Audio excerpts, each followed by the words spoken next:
Welcome into WTOL 11 News on Plus. I'm Michael Sandlin. We start with breaking news you're seeing first here on WTOL 11.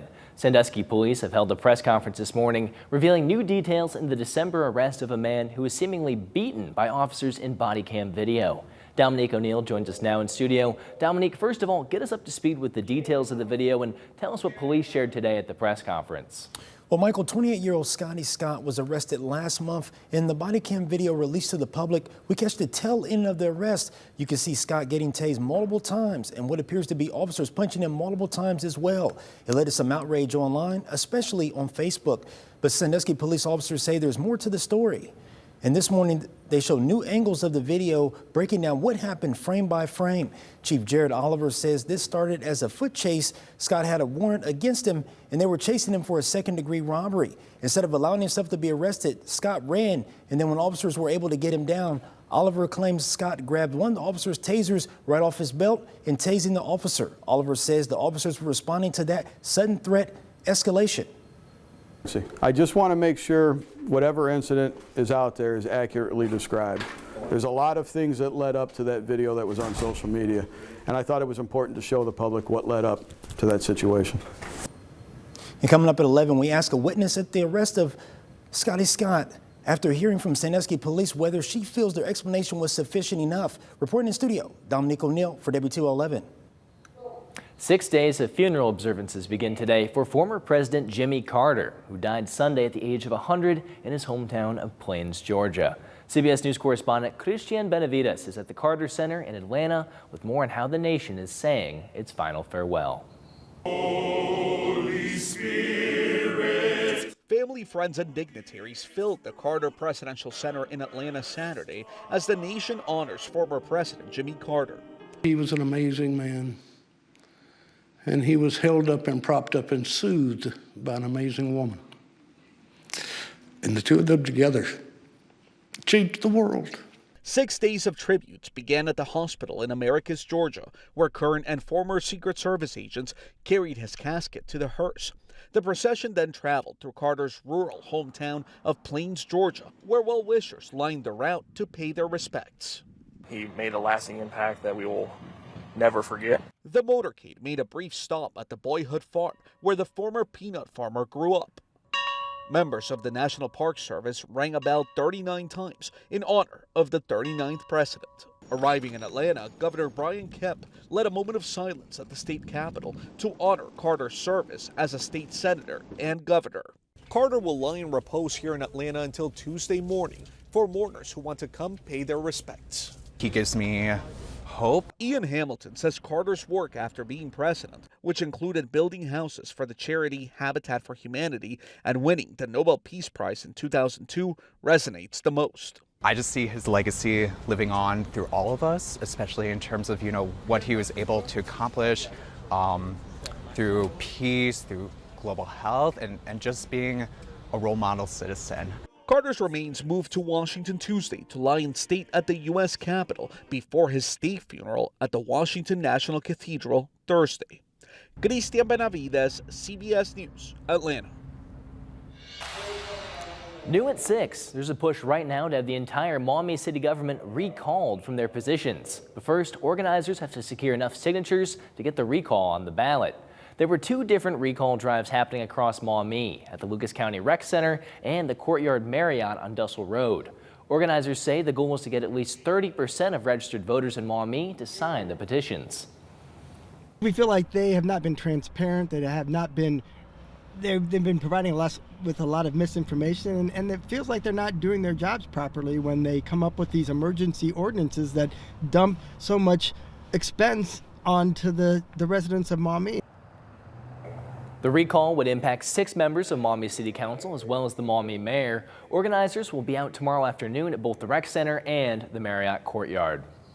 The Ohio State Senate recently announced a law that would give students time off for a Hindu holiday. The law gives Hindu students a holiday for Diwali and 2 other holidays per school year, giving students who practice Hinduism a chance to practice the Festival of Lights with their families without worrying about classes. The Hindu Temple of Toledo says the Hindu community is thankful of the Ohio legislators recognizing a very important part of their culture. Ohio has started to become a very diverse community, represents multiple religions, multiple cultures, and Diwali is just one piece in that mosaic. And acknowledging Diwali as a festival for a big chunk of the Hindu community. State Senator Niraj Antani, representing Montgomery County, announced the law this past December. He is Ohio's first Hindu-American elected official. Toledo police say a missing man from Henry County has been found dead in Toledo 6 days after his family reported him missing. According to police, 51-year-old John Oakley was found in his car on Walbridge in South Toledo. TPD says Oakley's cell phone had been pinging in that area. It's not clear how Oakley died. Police are still investigating. Each generation has its own people who can prove the depths of depravity of human nature. And that's what this case did. It showed the boundless depravity of people who have no respect for others and their only self-interest in mind. A step toward justice in the Pike County massacre as 3 members of the Wagner family were sentenced yesterday for their roles in the 2016 murders of 8 people. Jake Wagner, the father at the center of the custody dispute that sparked the killings, was sentenced to 32 years in prison. His mother, Angela Wagner, received 30 years for conspiracy to commit murder, while her mother, Rita Newcomb, got probation for producing fake custody documents. An emotional moment came when Jake addressed the victim's family directly. I asked God, I said, put me and my family back on the straight and narrow path by any means necessary. Any. And I can tell you today, I am not sorry I got caught. I'm sorry for what I've done. The last family member, Billy Wagner, will face trial later this month on charges including 8 counts of aggravated murder.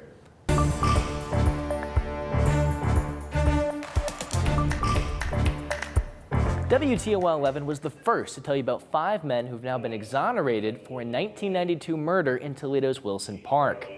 There's Luis Castilla, Joseph Rickard, Larry Vasquez, and Mel Vasquez all had charges dropped against them yesterday morning in the killings of Vernon Huggins. In November, a 5th man, Eric Misch, was also cleared of the crime.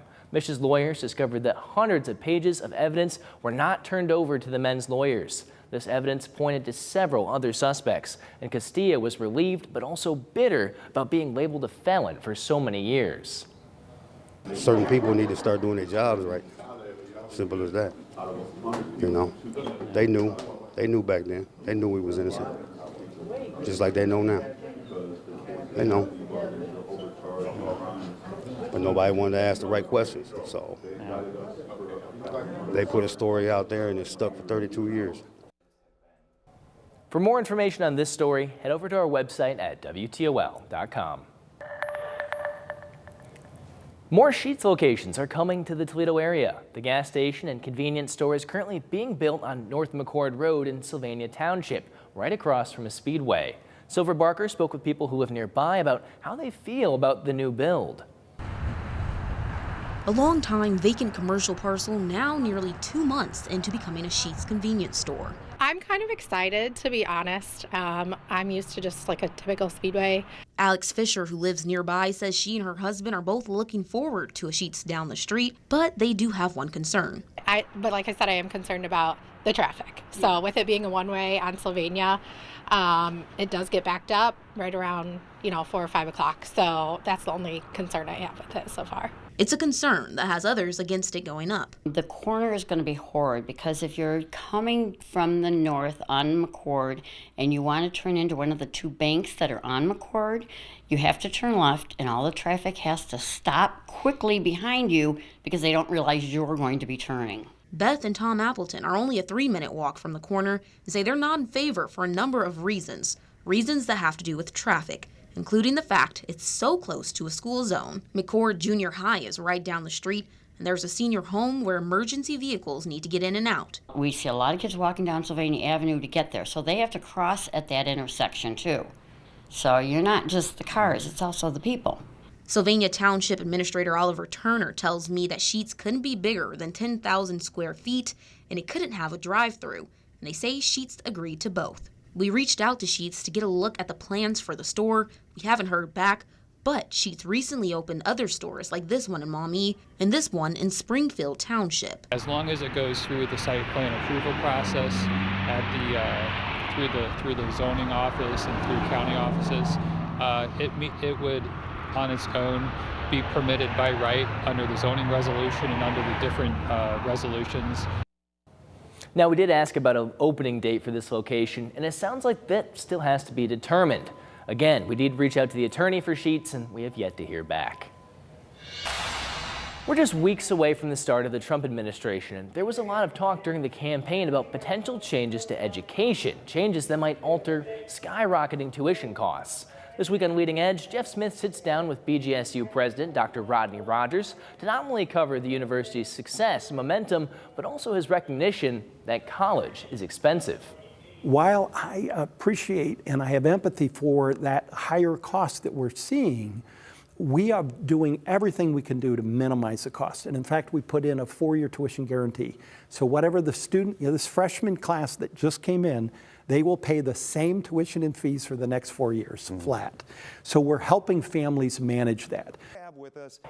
Dr. Rogers also discusses the school's program to expedite a student's career path. Leading Edge is tomorrow morning at 8:30. Want to see more breakdowns of viral trends and 60-second stories? Check out our WTOL 11 social media pages on YouTube, TikTok, and Facebook. Now let's get you over to John Birchfield with the forecast. John?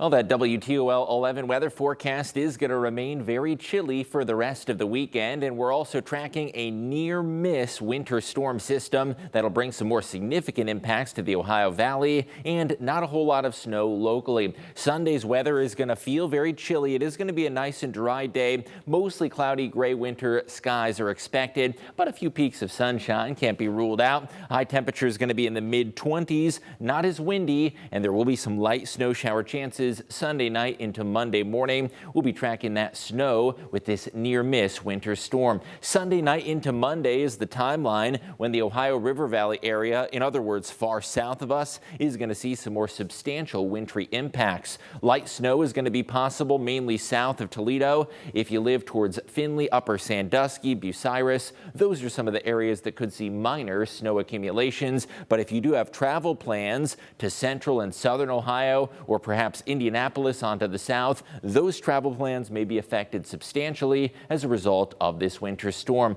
The last of those snow flurries tapering off this evening, now moving into eastern Ohio with the lake effect snow belt, seeing a couple of flurries. You'll notice that lake effect machine still turned on with eastern Ohio up towards western New York and PA, seeing some of that light snow shower activity. So where is our next storm brewing? Watching an area of low pressure. You're looking to the west of Wichita there. Still a ways away, but it's going to accelerate quickly through the day on Sunday. So let's break down the hour-by-hour timeline. Dry weather to wake up Sunday morning. You can see Toledo up there, dry on the map. Could see a few peaks of sun, but overall mostly cloudy skies. This swath of snow is going to work into Illinois and Indiana during the morning time tomorrow, and by the evening it's going to be creeping up into the Buckeye State. By about 11 p.m. to midnight, some of those snow showers could reach the US 30 corridor, perhaps climbing up towards Hancock and Putnam counties, but overall it's going to be light in nature with the swath of steady snow situated between about Dayton to Cincinnati. That's an area that could see 6 to 12 inches of snowfall, and that pink color, that indicates some wintry mix and even freezing rain that could affect locations near the Ohio River.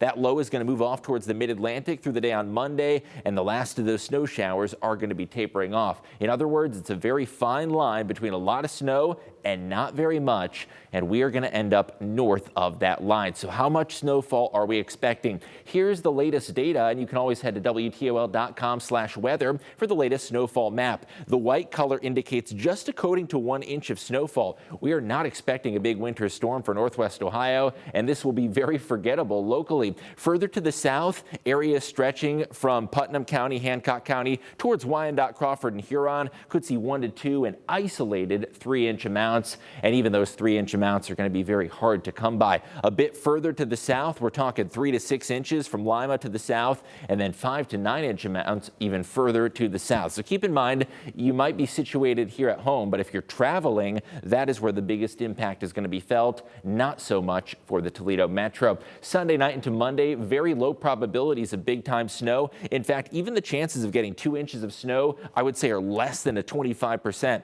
The odds of getting an inch of snow in the metro, those are pretty good, and we're confident there's at least going to be a trace of snowfall. However, it is not likely to be a big snowmaker, and we have actually officially gone now 351 days without a single 1-inch snowfall, and that snow drought is now record setting. We have more online on that as well. Here's the weather impacts that we're tracking through the rest of the weekend and beyond. It's going to be a cold and dry day on Sunday, not as windy, but still brisk. Into Sunday night and Monday, snow is going to be more prevalent south of Toledo, a near-miss winter storm. The long-range outlook, it does remain chilly, but we're seeing some signs that we could at least rebound closer to 38 to 32 degrees in the tail end of that forecast. The long-range outlook remains on the chilly side. Those deeper blues down towards the nation's capital in Raleigh, that is where the heart of the cold is going to be. And in the central Great Lakes area, it's going to be chilly, but only a little bit below average. We are now at 35 for our normal high temperature, and the winter bottom, or the coldest it gets all year, is 34. So in other words, we're near the winter bottom, and by the end of January, temperatures will start going on up. Sunday night into Monday, there is a 40% snow chance, more likely if you live far to the south of the Maumee River. Tuesday and Wednesday, we could see some scattered flurries, but little to no accumulation is expected. Temperatures are going to be brisk through the middle of the week. Watching another quick-moving Clipper system on Friday that could produce some light snow, but it's not likely to be a very significant winter storm. And the tail end of the forecast likely to rebound us close to 30 degrees. So some signs of a warm-up, but certainly no major warmth or major winter storms in that 10-day forecast. We'll have more coming up on air in your WTOL 11 weather forecast.